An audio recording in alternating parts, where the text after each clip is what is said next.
안녕하세요. 전 특허법인 IPS의 이진혁이라고 합니다. 오늘은 중소기업 IP 분쟁 대응 전략 가운데 초급에 해당하는 부분, 특허 분쟁의 중심지가 미국인 이유에 대해서 설명드리도록 하겠습니다. 우선 본 내용을 시작하기 전에 조금 쉽지만 중요한 내용 하나를 잡고 들어가도록 할게요. 그 개념이 이제 속지주의라는 건데요. 여기 제가 지금 전 세계 지도를 하나 이렇게 펴놓고 있죠. 이 전 세계 지도 중에서 왼쪽에 있는 부분은 우리나라를 지금 나타내는 빨간 네모가 있고, 오른쪽에 있는 부분은 미국을 나타내는 부분에 제가 빨간 네모를 해놨습니다. 물론 빨간 네모를 해놓지 않은 부분에는 이제 여러 다른 나라들이 있겠죠. 속주주의란 건 뭐냐면 특허, 즉 IP 중에서 특허에 해당되는 부분, 특히 뭐 상표도 마찬가지고 실용신안권도 마찬가지고 디자인도 마찬가지고 각각의 그 IP들은 그 등록받은 나라에서만 효과가 있다는 뜻이에요. 즉 한국에서 특허 등록을 받으면 그 특허의 효력은 한국에만 미치는 거고, 미국에서 특허 등록을 받으면 미국에만 미치는 거예요. 따라서 내가 그 특허의 효력을 한국과 미국과 중국과 일본 이런 국가들에서 다 같이 갖고 싶다 그러면은 한국, 미국, 중국, 일본에서 다 특허 등록을 받아야 돼요. 예를 들어 한국에서만 특허 등록을 받고 특허 등록 받았으니까 이게 미국에서도 사용할 수 있겠지, 이렇게 생각하시면 안 된다는 거예요. 쉽죠? 그럼 다음으로 넘어가도록 하겠습니다. 우선 이거는 신문 기사에서 좀 가져온 건데, 특허를 침해했을 때 각각의 나라들이 대략적으로 어느 정도의 손해를 배상액으로 내려줄 것이냐. 물론 그거에 대한 절대적인 기준이 없습니다. 근데 이제 기사들에서 보면은 MK뉴스에서 이제 과거에 나온 기사를 볼게요. 특허 소송 한 건당 평균 배상액 한국은 7,800만 원, 미국은 102억. 그다음에 이제 마벨이라는 회사가 미국에 있는 카네기 멜론이라는 대학한테 소를 당해가지고 이제 물어주게 된 비용 1심에서 이제 나왔었던 금액을 보면은 7억 5천만 불, 대략 한 7,500억 원이죠. 일본 볼게요. 일본도 뭐 미국만큼은 되지 않지만 일본의 특허 소송 배상액은 1억엔 이상, 1억엔이면 우리나라 돈으로 대략 한 10억 원이 좀 넘어가죠. 근데 한국은 어떠냐? 즉 특허 침해 배상액에 있어가지고 한국의 평균적인 배상액이 7,800만 원. 이게 뭐 절대적인 수치는 아니지만 대략적으로 본다고 한다면은 소송 비용이라든가 아니면은 특허를 가진 권리자를 보호하기에는 사실 턱없이 부족한 금액이란 거를 아실 수 있을 겁니다. 얼마 전에 나왔었죠. 이제 2018년도에도 나왔고 2019년도에도 나왔는데, 삼성전자가 이제 카이스트로부터 반도체 핀팩 관련 기술 관련해 가지고 미국에서 소송을 당했죠. 미국에 소송을 당했는데 우선 1심에서 2018년도에 나왔던 판결의 손해배상액이 얼마였냐면 4억 달러였어요. 4억 달러. 즉 삼성전자가 카이스트 IP에 4억 달러를 지불하라. 이게 이제 배심원들의 판결로 나왔습니다. 근데 여기서 끝난 게 아니라 배심원들이 어떻게까지 판결을 했냐면 3배 징역, 즉 고의 침해를 삼성전자가 했기 때문에 이 금액은 3배까지 징역이 될 가능성이 있어. 그러면은 얼마입니까? 4천억에다 곱하기 3을 하면 1조 2천억 원. 즉 1조 2천억 원까지 징역될 가능성이 있다는 거죠. 2019년도에도 이제 다른 제품과 관련해 가지고 똑같이 카이스트가 삼성전자한테 소송을 걸어 가지고서 이겼는데, 약간 여기서 이제 좀 깊은 문제라 가지고 자세히는 설명을 안 드렸지만 저 개인적인 생각으로는 혹시라도 이제 협상을 해가지고 끝나지 않는다면은 카이스트 IP의 이제 특허 자체가 무효가 될 가능성도 있기 때문에 그거는 이제 삼성전자 카이스트 IP가 현재 앞으로 어떻게 싸워 나가에 따라서 이제 좀 달라질 가능성도 있습니다. 여기서 이제 말씀드리려고 했던 내용은 카이스트 IP와 삼성전자 간의 이제 소송 자체가 아니라 이런 천문학적인 미국의 손해배상액, 즉 미국 아니면은 특허를 가진 권리자가 어디서 이렇게 큰 금액으로 배상을 받을 수 있을지, 요거에 대한 이제 말씀을 좀 드리고 싶었던 겁니다. 미국 외에는 사실 이런 나라가 없거든요. 이거는 PwC라는 회사에서 2018년도, 2017년도인가요? 그때 발간한 소송 관련 자료에서 따온 건데요. 잠깐 보시면 최근 20년간 미국에서 최종 판결이 난 것 중에서 가장 높은 손해배상액을 명시한 판결을 리스트를 정리를 한 거예요. 총 10개 중에서 바이오가 5건, IT 관련 기술이 5건인데요.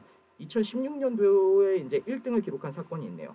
보면은 원고가 아이드닉스라는 회사고 피고는 길리어드예요. 길리어드가 아이덴틱스보다 조금 더 유명하지 않나요? 제가 알기로 그런데 아이덴틱스가 원고, 피고가 길리어드인데 테크놀로지를 보니까 아마도 시형 관련 관련한 특허였던 것 같아요. 그래서 원고가 피고한테 소송을 걸어가지고 최종적으로 이겼는데 거기서 법원이 얼마를 내라고 했냐면 이게 얼마인가요? 2540 밀리언 달러. 2540 밀리언 달러면 25억 4천만 달러죠. 25억 4천만 달러 우리나라 돈으로 환산하면 대략 2.5조 원 넘는 금액. 2.5조 원 넘는 금액을 특허 한 건인지 이게 지금 몇 건 가지고 지금 소송이 걸렸는지 모르겠는데 특허 한 건이라고 한번 가정을 해볼게요. 특허 한 건 가지고 소송을 몇 년 정도 해가지고 2.5조 원이라는 손해배상액을 타냈다. 물론 이제 바이오테크 쪽과 IT 테크 쪽이 이제 영업이익, 순이익 측면이 굉장히 다를 수는 있죠.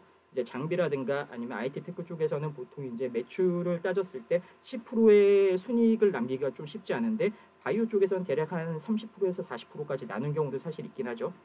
그럼 일반적으로 IT 테크 쪽으로 한번 생각을 해볼게요. 2.5조라는 순이익을 남기기 위해서 매출을 얼마를 해야 될까요? 평균 한 10%라고 가정했을 때 25조의 매출을 해야지 1년에 25조의 매출을 해야지 2.5조라는 순이익을 남길 수 있다는 거죠. 그러니까 이 금액이 대단한 거죠.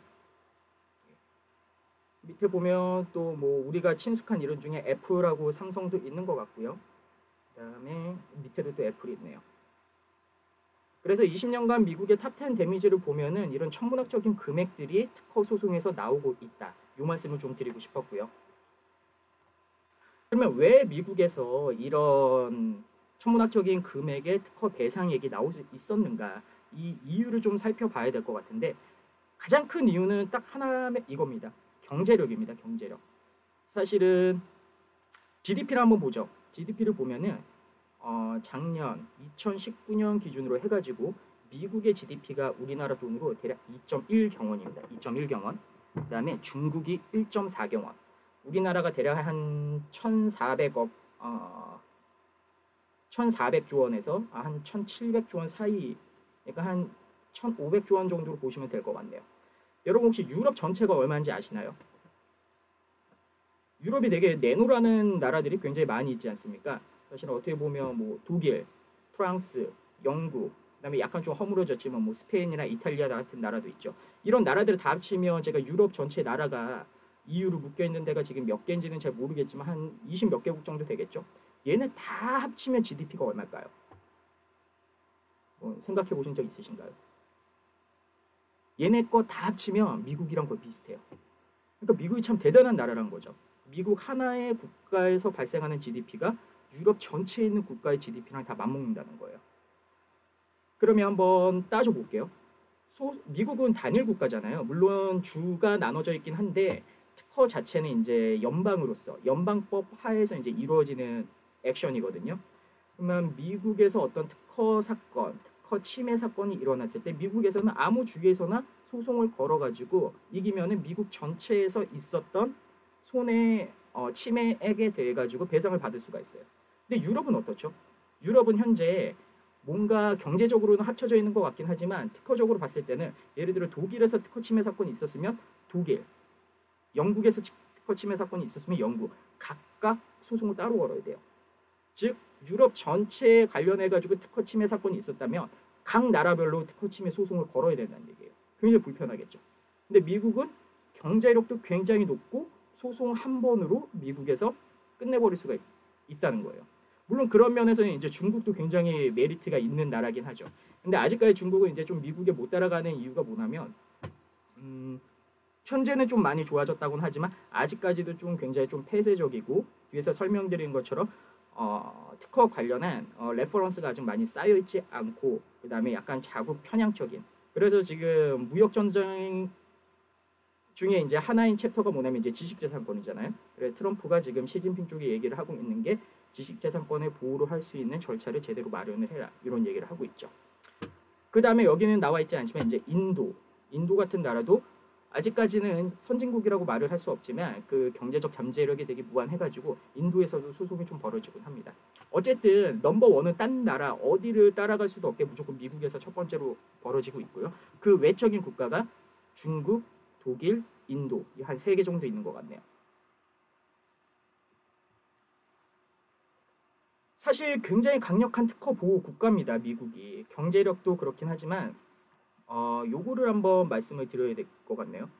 얼마 전에 이제 LG 우리나라에 있는 LG 케미컬, LG 화학이랑 SK 이노베이션이랑 사실 특허 관련 소송을 하고 있죠. 근데 어디서 소송을 하고 있나요? 물론 한국에서도 소송을 하고 있는지는 제가 잘 모르겠는데 주된 지금 소송 지역은 지금 미국이죠. 그러면 LG 케미컬이랑 SK 이노베이션이 각각의 특허를 가지고 있는데 그 특허는 미국에도 등록을 받았을 거고 한국에도 등록을 받았을 겁니다. 근데 왜 그러면 똑같이 한국에서 등록을 받았으면 한국에서 소송을 해야지 왜 귀찮게 미국을 가가지고 소송을 할까? 단지 귀찮은 문제뿐만이 아니죠. 한국에 있는 기업들은 사실 한국에 있는 변호사를 사가지고 한국에서 훨씬 더 익숙하게 소송을 할 수 있고 미국에 가려면 미국에 가가지고 어떤 뭐 체류비라든가 훨씬 더 비용을 더 높은 미국 변호사를 고용을 해야 되는데 왜 미국을 가가지고 힘들게 싸우고 있냐는 거예요. 그 이유가 아까 바로 거기에 있습니다. 미국이 특허 자체를 가장 잘 보호해주는 국가이며 가장 공정한 판단을 받을 수 있기 때문입니다. 그거에 대한 결과로 인해 가지고 특허 침해에 대한 손해배상액을 가장 높게 받을 수 있고요. 그다음 이슈로 이제 좀 경제력과 특허 침해에 대한 레퍼런스 말고도 이제 디스커버리라는 제도가 있을 수 있는데요. 디스커버리라는 제도 이제 쉽게 말씀드리면 이겁니다.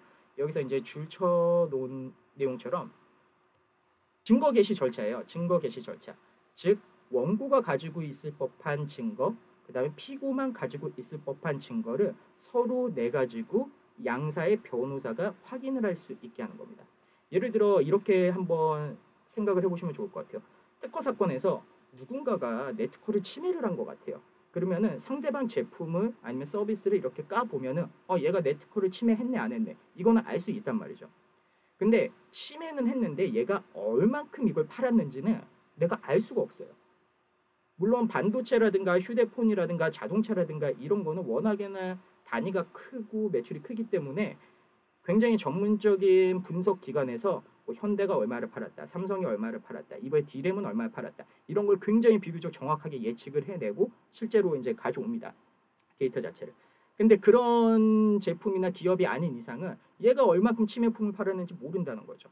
근데 우리나라에서는 이거를 사실은 강제하기가 굉장히 쉽지 않습니다. 법원에서. 물론 그거를 강제할 수 있는 내용들이 지금 법에 이제 들어와 있지만 실질적으로 현재 제대로 쓰이고 있지는 않은 것 같아요.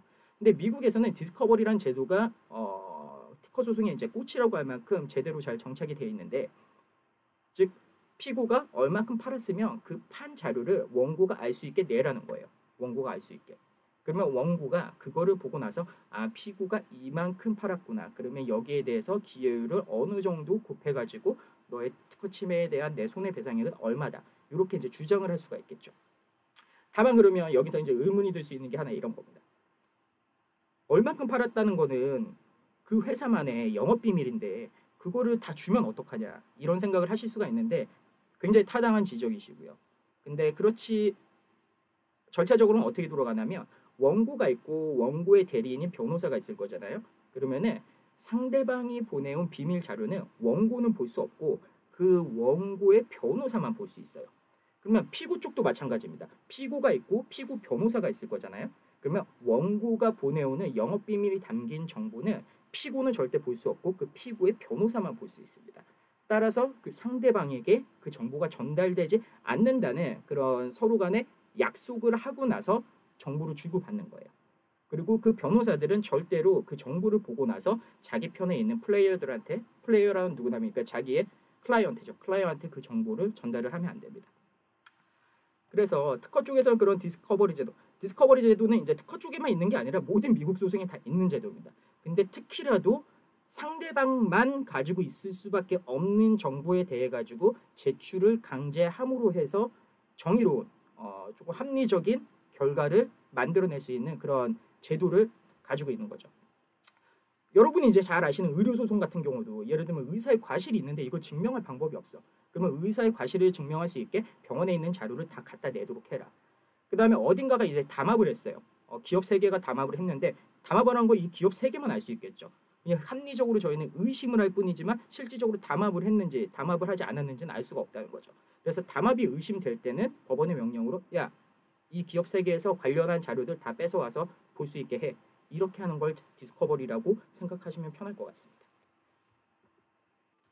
그 다음에 풍부한 판례의 축적입니다. 물론 특허 관련 사건 해서 미국뿐만이 아니라 한국에도 특허 관련 소송이 있고 중국에도 있고 일본에도 있고 다른 어느 나라에도 있을 거예요.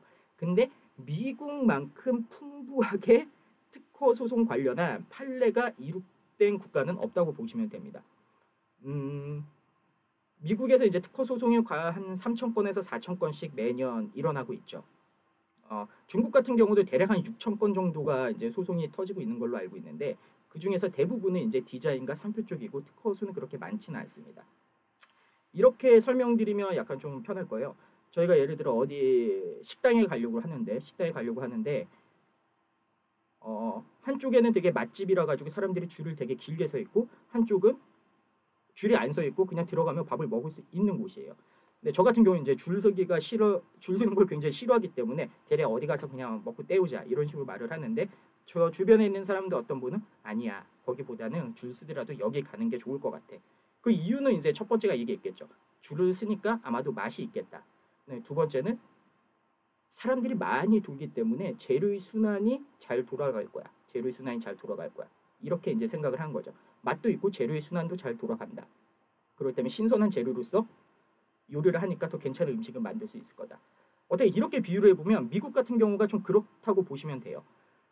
굉장히 사건 자체는 많긴 하지만 그 많은 사건을 딜링을 함으로 인해 가지고 거기서 특허법에서 규정은 하고 있지만 굉장히 법으로서 규정되지 않은 미세한 부분들에 대한 판례가 되게 많이 축적이 되어 있기 때문에 그 미세한 케이스들을 해결할 수 있는 능력이 되게 많이 있다는 거죠. 미국 자체에. 그래서 서머리를 하면은 가장 첫 번째 큰 건 뭐냐면 이겁니다. 시장 규모가 다른 나라에 비해서 압도적으로 크다. 물론 중국이 있긴 하지만 중국보다도 사실 훨씬 더 크긴 하죠. 근데 그냥 크기만 한 게 아니라 어떤 거냐? 단일 시장입니다. 즉 압도적으로 시장이 큰데 시장 자체도 단일 시장이에요. 두 번째, 친IP주의 정책을 좀 쓰고 있어요. 좀 프로페이턴트 아니면 안티페이턴트, 프로페이턴트 관련의 이제 정책을 쓰고 있고 미국이 이제 기본적으로 혁신에 대한 보상을 잘 하고 있는 나라 중에 하나죠. 그다음에 제가 전에서 예는 안 들었는데 OECD 국가 중에서 이제 비교적 안정적인 법률 시스템을 미국이 갖고 있는가 아닌가를 이제 좀 검토를 해서 내려고 그랬는데 미국을 보니까 대략적으로 OECD 국가 중에서 한 19위 정도더라고요. 그러니까 완전한 OECD 국가 중에서 이제 10위권 안에 들지 못했다는 거는 이제 물론 이게 조사긴 하지만 그래서 여기 늦지는 않았어요. 한 19위 정도. 우리나라는 대략 한 25위 정도 이렇게 돼 있었던 것 같아요. 그리고 아까 말씀드린 것처럼 이제 특허 관련한 판례가 잘 축적이 되어 있다. 그 다음에 사실조사제도의 발달. 이건 아까 설명드린 디스커버리. 그러니까 팩트 파인딩을 제대로 할 수 있다는 거죠. 이 결과들로 인해 가지고 최종적으로 특허에 대한 높은 손해배상액을 결정할 수 있는 토대, 기초가 마련되어 있다는 거죠. 반면 우리나라는 시장 규모는 11위권이에요. 나쁘진 않습니다. 11위권이면 사실 되게 높은 편이긴 하죠. 근데 안정적인 법률 시스템 우리나라 39위래요. 아까 제가 25위라고 잘못 말씀드린 것 같은데 39위래요. 사실조사제도가 발달돼 있나? 사실 딱히 그럴 것 같지는 않은 것 같아요. 물론 사실조사제도를 발달시키기 위해 가지고 지금도 노력을 하고 있는 것 같긴 하지만 법원에서 실질적으로 잘 쓰이고 있는지는 잘 모르겠습니다. 이로 인해 가지고 과연 특허 사건이 터졌을 때 높은 손해배상액이 발생을 할 것이냐? 절대 아니란 거죠. 아까도 말씀드린 것처럼 LG화학이랑 SK이노베이션이 왜 둘이 다 한국 기업이고 한국에서도 특허 침해가 이루어지고 있는데 왜 미국을 가가지고 싸우고 있는지 보면은 그 이유를 아실 수 있을 겁니다. 사실 혁신에 대한 보상을 법원이 높게 평가를 해야 되는데 아직까지는 그렇지는 못한 것 같습니다. 우리나라의 인식을 보더라도 예를 들면 누군가의 사람을 죽였으면 그거에 대해 형사적으로 처벌을 하는 거에 대해서는 당연히 처벌을 높게 해야지 이렇게 생각을 하긴 하는데 누가 내 특허를 침해를 했어. 그러니까 이거에 대한 배상 이거에 대한 침해 금지를 어떻게 내려줄까? 이거에 대해서는 아직까지 우리나라 판사님들이 심각하게 생각을 하시지는 않는 것 같아요. 그게 이제 좀 아쉽고, 물론 우리나라도 앞으로 조금 더 발달이 돼갈 거라고는 생각을 하는데 아직까지는 조금 시간이 더 지나야 될 것 같습니다. 그래서 이번 시간은 지금 미국이 특허 관련한 분쟁, 그리고 특허 분쟁이 아니더라도 특허 자체의 중심지인 이유에 대해서 설명을 드렸습니다. 그러면 오늘 강의는 여기서 마치도록 하겠습니다. 고맙습니다.